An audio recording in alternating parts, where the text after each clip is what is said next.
ನಮಸ್ಕಾರ ಸ್ನೇಹಿತರೆ. ದೇಶಕ್ಕಾಗಿ ಪ್ರಾಣ ಕೊಟ್ಟ ಆ ವೀರರು ಯಾರು? ಪಾಕಿಸ್ತಾನದ ಗಡಿಯೊಳಗೆ ನುಗ್ಗಿ ಉಗ್ರರ ಅಟ್ಟಹಾಸ ಅಡಗಿಸಿದ ಆ ಕಾರ್ಯಾಚರಣೆ ಯಾವುದು? ಹೌದು, ಕಳೆದ ವರ್ಷ ನಡೆದ ಹೆಮ್ಮೆಯ ಆಪರೇಷನ್ ಸಿಂಧೂರ ಕಾರ್ಯಾಚರಣೆಯಲ್ಲಿ ವೀರಮರಣ ಅಪ್ಪಿದ ನಮ್ಮ ದೇಶದ 6 ರತ್ನಗಳ ಅಧಿಕೃತ ಹೆಸರನ್ನು ಭಾರತೀಯ ಸೇನೆ ಈಗ ಬಿಡುಗಡೆ ಮಾಡಿದೆ.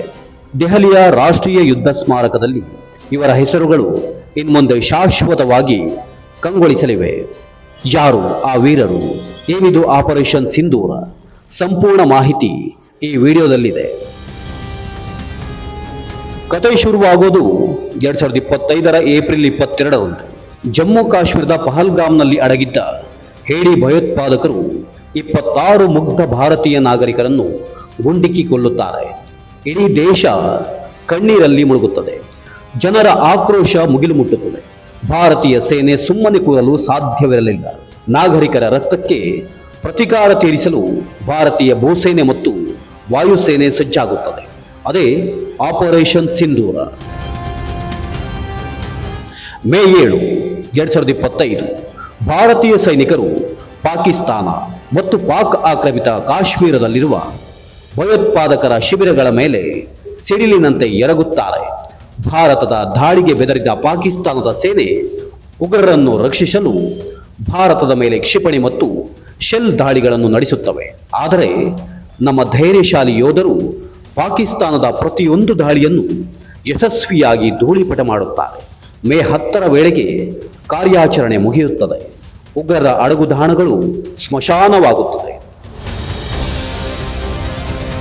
ಆ ಗೆಲುವಿನ ನಡುವೆಯೂ ದೇಶದ 6 ರತ್ನಗಳನ್ನು ನಾವು ಕಳೆದುಕೊಳ್ಳಬೇಕಾಯಿತು. ಪಾಕಿಸ್ತಾನಕ್ಕೆ ಸಿಂಹ ಸ್ವಪ್ನವಾಗಿ ಹೋರಾಡಿ ವೀರ ಮರಣ ಅಪ್ಪಿದ ಆ ಹುತಾತ್ಮರು ಬೇರೆ ಯಾರೂ ಅಲ್ಲ. Subedar major Pavan Kumar, rifleman Sunil Kumar, lance Naik Dinesh Kumar, Agniveer Murali Naik, Havildar Sunil Kumar Singh, ವಾಯುಪಡೆಯ ಸಾರ್ಜೆಂಟ್ ಸುರೇಂದ್ರ ಕುಮಾರ್, ಭೂಸೇನೆಯ 5 ಮತ್ತು ವಾಯುಸೇನೆಯ ಓರ್ವ ಯೋಧನ ಈ ಸರ್ವೋಚ್ಚ ತ್ಯಾಗವನ್ನು ಭಾರತ ಎಂದಿಗೂ ಮರೆಯಲು ಸಾಧ್ಯವಿಲ್ಲ. ದೆಹಲಿಯ ರಾಷ್ಟ್ರೀಯ ಯುದ್ಧ ಸ್ಮಾರಕದಲ್ಲಿರುವ 16 ವೃತ್ತಾಕಾರದ ಗ್ರಾನೈಟ್ ಗೋಡೆಗಳ ತ್ಯಾಗ ವೃತ್ತದಲ್ಲಿ ಈಗ ಆ 6 ವೀರರ ಹೆಸರುಗಳನ್ನು ಇಟ್ಟಿಗೆಗಳ ಮೇಲೆ ಕೆತ್ತಲಾಗುವುದು. ಅವರು ಅಲ್ಲಿ ಶಾಶ್ವತವಾಗಿ ಅಮರರಾಗಲಿದ್ದಾರೆ. ಅಷ್ಟೇ ಅಲ್ಲ, ಭಾರತೀಯ ಸೇನೆ ಪಾಕಿಸ್ತಾನಕ್ಕೆ ಖಡಕ್ ವಾರ್ನಿಂಗ್ ನೀಡಿದೆ. ಒಂದೊಮ್ಮೆ ಗಡಿಯಲ್ಲಿ ಬುದ್ಧಿ ಕಲಿಯದಿದ್ದರೆ ಆಪರೇಷನ್ ಸಿಂಧೂರ 2.0 ಎದುರಿಸಬೇಕಾಗುತ್ತದೆ ಎಂದು. ದೇಶಕ್ಕಾಗಿ ಪ್ರಾಣ ಕೊಟ್ಟ ಈ ವೀರ ಯೋಧರಿಗೆ ನಿಮ್ಮದೊಂದು ಸೆಲ್ಯೂಟ್ ಇರಲಿ. ಕಮೆಂಟ್ ಬಾಕ್ಸ್ನಲ್ಲಿ ತಪ್ಪದೆ ಜೈ ಹಿಂದ್ ಎಂದು ಬರೆಯಿರಿ.